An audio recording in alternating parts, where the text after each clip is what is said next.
Le problème dans un conflit personnel ou professionnel, ce n'est pas d'avoir les meilleurs arguments pour avoir raison. C'est surtout d'écouter véritablement l'autre personne plutôt que d'essayer de s'imposer. Et à partir de là, de démarrer une conversation constructive où les deux parties se sentent vraiment entendues, comprises et respectées.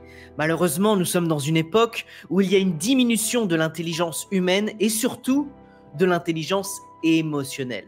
L'intelligence émotionnelle, c'est ce qui permet d'identifier, d'exprimer, de comprendre et de gérer nos émotions. Et le mieux dans tout ça, c'est que l'intelligence émotionnelle amène la maîtrise émotionnelle. Et dans cette vidéo, je vais te révéler comment obtenir tout ce que tu veux dans la vie grâce à une bonne communication et comment devenir émotionnellement libre face aux réactions des autres. Je te dévoile tout ça dans un instant, mais avant de démarrer, si tu souhaites devenir une femme reconnue à ta juste valeur professionnelle, faire entendre ta voix et dompter tes peurs, clique sur le lien dans la description de la vidéo pour télécharger mon guide gratuit avec 37 astuces de communication et 3 vidéos exclusives pour les femmes cadres et dirigeantes d'entreprise.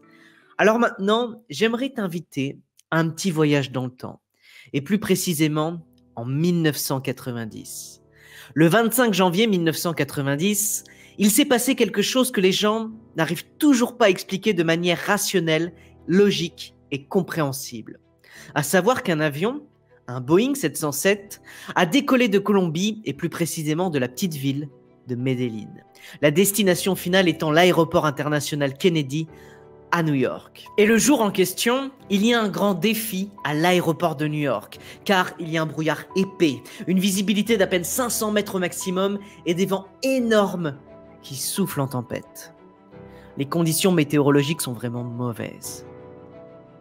Et le problème, c'est que l'avion de la compagnie Avianca, qui a alors décollé de Colombie, a déjà parcouru une grande distance. Et les deux pilotes stressent énormément parce qu'ils se disent « on doit faire atterrir l'avion » au plus vite. Et après une attente de plus d'1 heure, il lance donc la première tentative d'atterrissage. Et en raison des vents violents, l'appareil est poussé vers le bas jusqu'à 70 mètres près du sol. Malgré tout, le pilote réussit au dernier moment à éviter l'impact avec le sol. Il a donné une poussée maximale avant que l'appareil ne s'écrase sur le sol.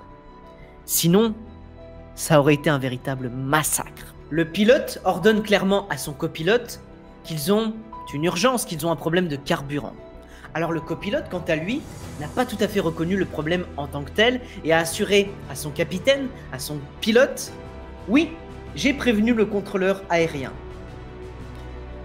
Et le problème, c'est que l'enregistrement l'a fourni par la suite, c'est qu'il n'a pas été très clair dans sa communication, mais a mentionné en passant qu'il pourrait y avoir des problèmes de carburant. Donc, pendant que tout le personnel au sol, c'est-à-dire les contrôleurs aériens, communiquent entre eux et avec les pilotes, et que le pilote parle avec son copilote, il n'apparaît pas clairement, pendant cette période, quel est le vrai problème.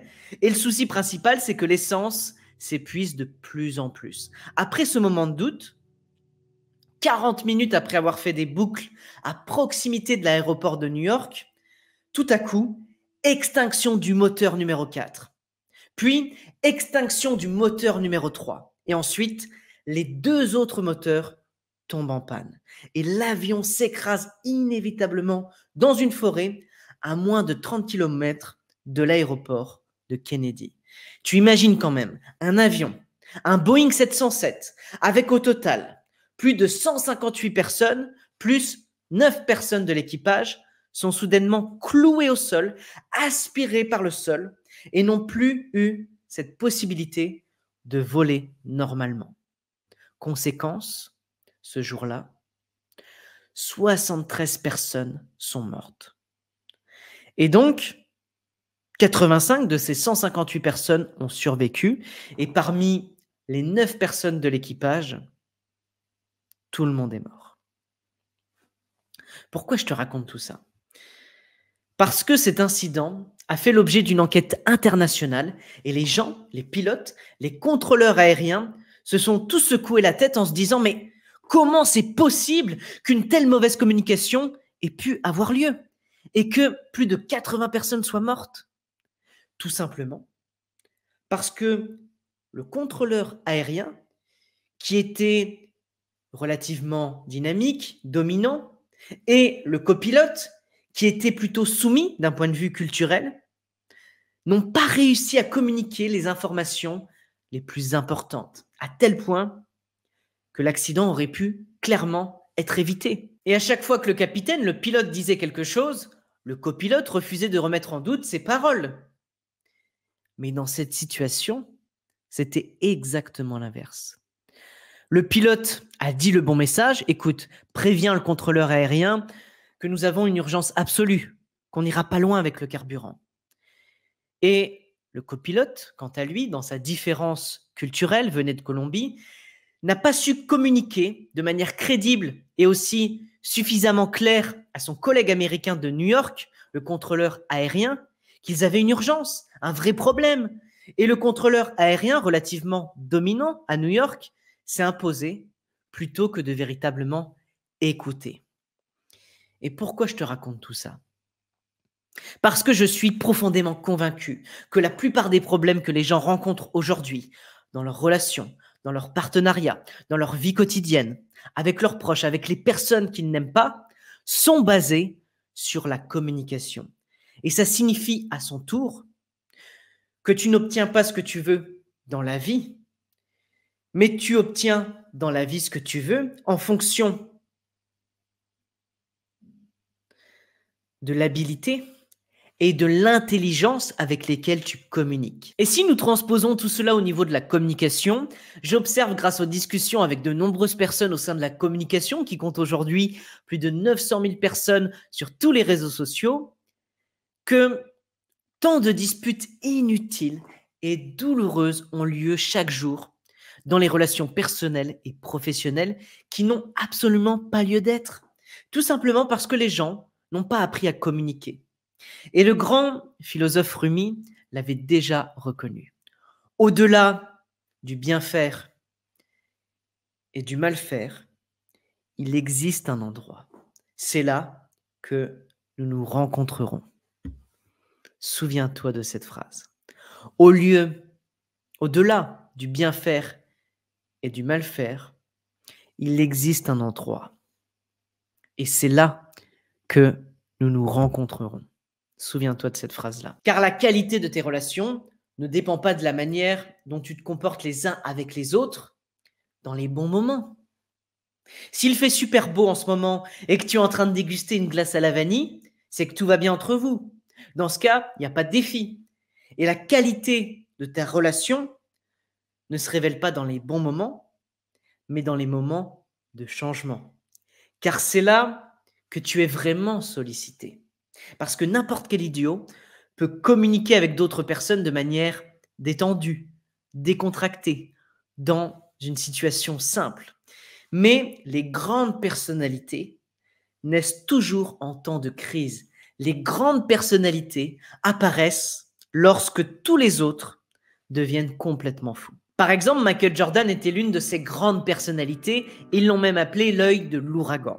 Et les journalistes disaient, à chaque fois qu'un match de basketball était sur le point de basculer, Michael Jordan avait les réponses. Un collègue important vient de s'absenter. Le match aller a été perdu.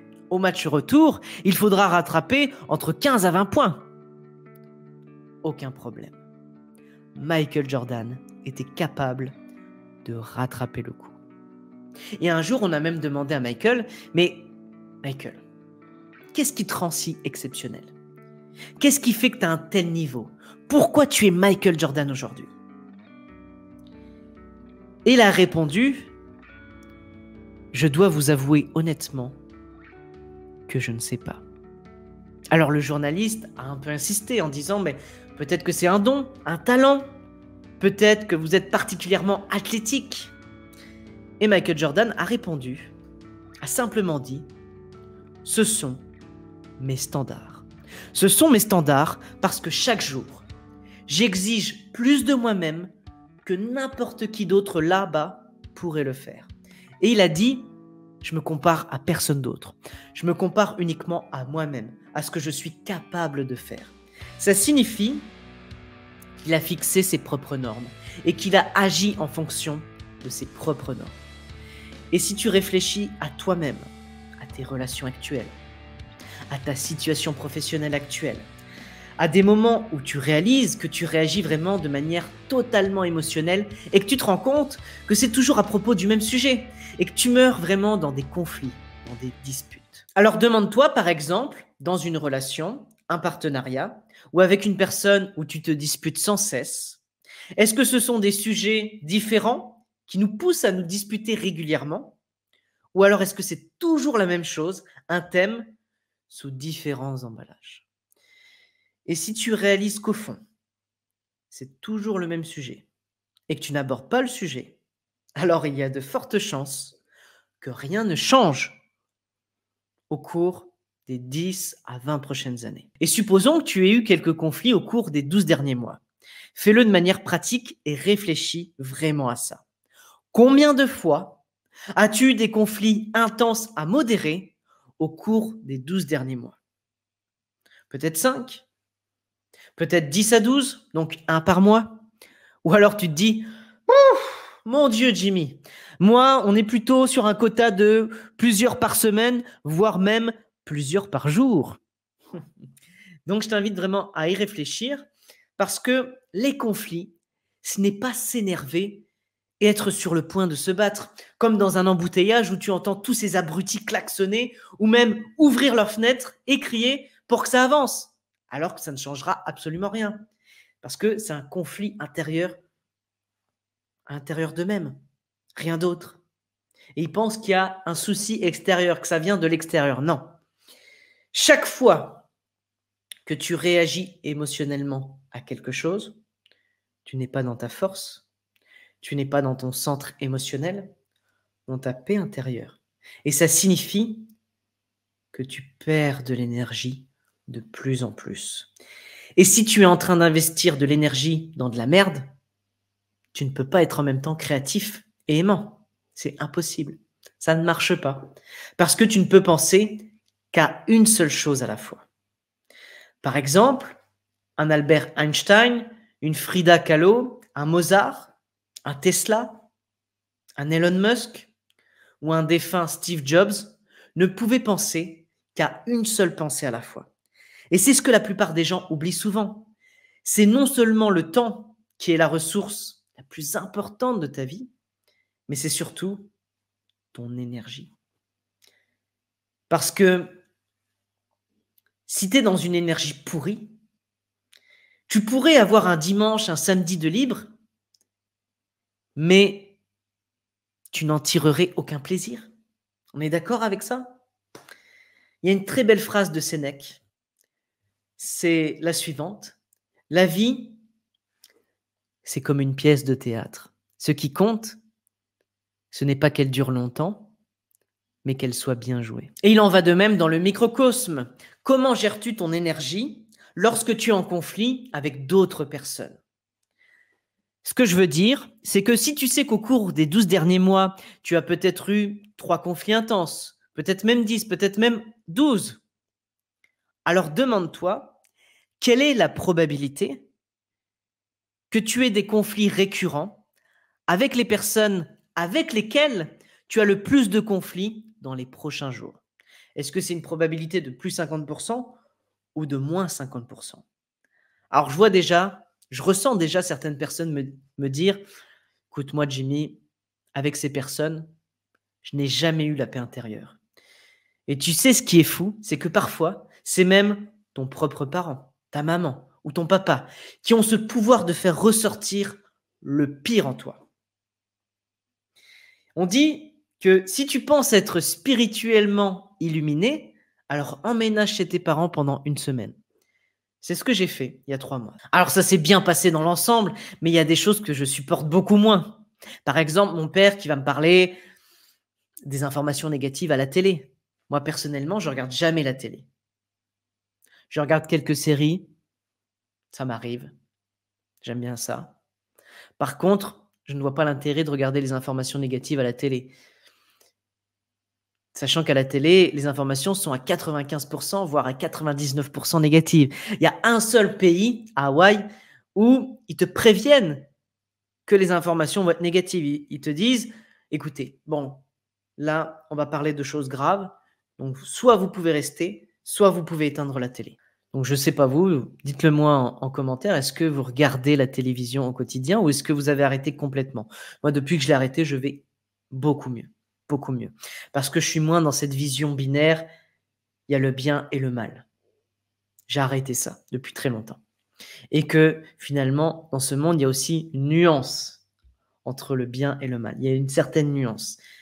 Malheureusement, la plupart des gens l'ont oublié. Bref. Et au bout de quelques jours, j'ai réalisé que ma place n'était plus chez eux. Même si j'ai un profond amour pour eux, un profond respect.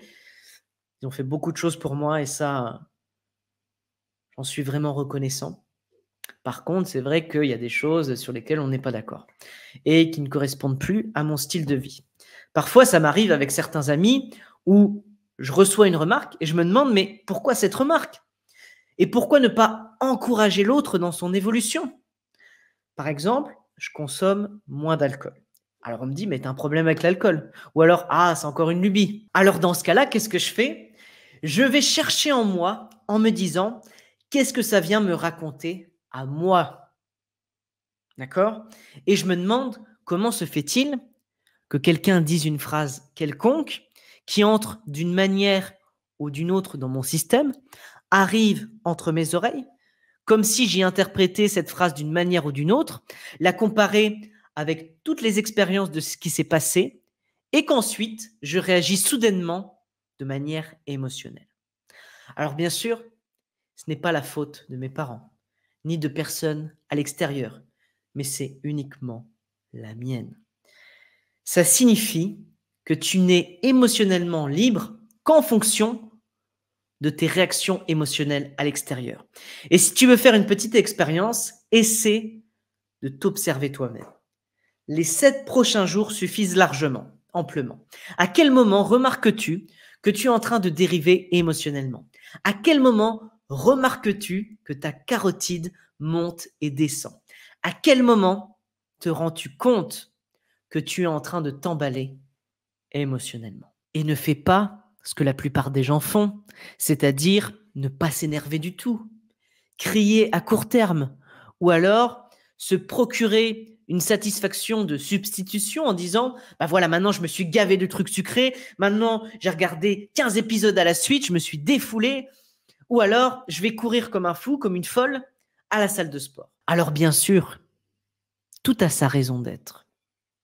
Mais que dirais-tu de percevoir la même situation qui se présente actuellement dans ta vie comme un changement bienvenu, en espérant que, oui, quelqu'un m'énerve aujourd'hui, pour que je puisse montrer toute ma grandeur, pour que je puisse travailler sur ma personnalité, pour que je résolve une fois pour toutes cette blessure émotionnelle, ce vide intérieur, qui est généralement cette douleur émotionnelle, qui est généralement bien plus ancienne que la situation actuelle qui vient de surgir à l'instant. Guérir, pardonner et lâcher prise. Tu sais, on ne rit pas 2 fois à la même blague, mais combien de fois nous nous tirons dessus? Combien de fois nous ressassons les mêmes choses jour après jour, semaine après semaine, année après année, à cause d'une situation qui ne s'est passée qu'une seule fois dans la réalité? Mais combien de fois les gens se tirent-ils dessus? Se font-ils la guerre? S'offrent-ils encore cette rancœur des années plus tard? Parce qu'ils repensent à l'autre personne dans leur tête des milliers de fois. Ils repensent à l'autre personne dans leur tête. Mais ce n'est pas vraiment l'autre personne, c'est juste une image de l'autre personne. Parce que si c'était vraiment l'autre personne dans leur tête, ok, on va la chercher, la menace. Si c'est vraiment une menace, elle est là dans ta tête, elle te fait du mal, on va la chercher. Elle est sous cette chaise, elle est peut-être sous ce canapé. Non, c'est juste une image dans ta tête. Et donc, il y a un gros travail aussi à faire avec les gens sur comment briser l'illusion psychologique de nos pensées qui nous baladent du matin au soir, soit vers le passé, ah j'aurais dû faire ceci, ah j'aurais dû faire cela, ou vers le futur. Et si je n'étais pas à la hauteur? Et si je n'avais pas les compétences pour atteindre mes objectifs? Et si l'avion s'écrase? Et si mon enfant meurt? Etc., etc. Donc des non-événements, des événements qui ne se produisent uniquement que dans notre tête, mais pas dans la réalité. D'accord? Et pour revenir à la rancœur, tu sais c'est quoi le problème avec la rancœur, la colère? Ce sont toutes des émotions et elles sont toutes dans notre système énergétique, dans notre corps physique. Et encore une fois, là où tu mets ton énergie, c'est ce que tu obtiendras dans ta vie. Alors oui, il suffit de hausser les épaules, de ressentir cette tension intérieure et simplement cette colère dans le ventre. Et à ce moment-là, ta créativité, ton amour sont complètement réduits à zéro. Ou alors tu dis, écoute, là j'aime pas ce que je ressens en ce moment. Je me rends compte que ça me rend malheureux. Je remarque que ça me rend triste. Je m'aperçois que j'arrive simplement à mes limites. Mais en même temps, je peux le ressentir. Je suis un être humain. Et ça veut dire que si tu es un être humain, tu as des émotions. Alors on nous fait croire que pour être heureux, il faut devenir rapidement riche, célèbre, beau, que tu dois avoir un partenaire de rêve, de vivre dans une villa de rêve, que tu vas voyager tout le temps autour du monde et que tu vas passer les meilleures vacances. C'est des conneries, mes amis. Mais c'est ce que les médias, tous les films hollywoodiens, toutes les conneries qu'on nous montre là-bas, nous font croire tout le temps que tu dois avoir une vie merveilleuse, parfaite, géniale. Tu es ici sur Terre pour apporter ton intérieur, ton plus grand génie, tes trésors, tout ce qui a été créé en toi, de l'intérieur vers l'extérieur dans ce monde. Et ça demande du courage. J'espère vraiment que cette vidéo t'a plu, que tu as pris conscience de tes conflits au cours des 12 derniers mois, de comment tu réagis à ces conflits, maintenant comment tu peux mieux réagir face à l'extérieur, parce que, rappelle-toi toujours de ça, le monde extérieur, c'est simplement un reflet de comment tu te sens à l'intérieur. Maintenant, si tu veux devenir une femme reconnue pour tes compétences professionnelles, si tu veux te démarquer, si tu veux que ta voix compte, et si tu veux que tes idées soient entendues et respectées, alors clique sur le lien dans la description de la vidéo pour télécharger mon guide gratuit avec 37 astuces de communication et 3 vidéos exclusives pour te faire entendre par tes collègues, pour gravir les échelons et être reconnu à ta juste valeur professionnelle. Je te souhaite une excellente journée et beaucoup de succès dans ta communication.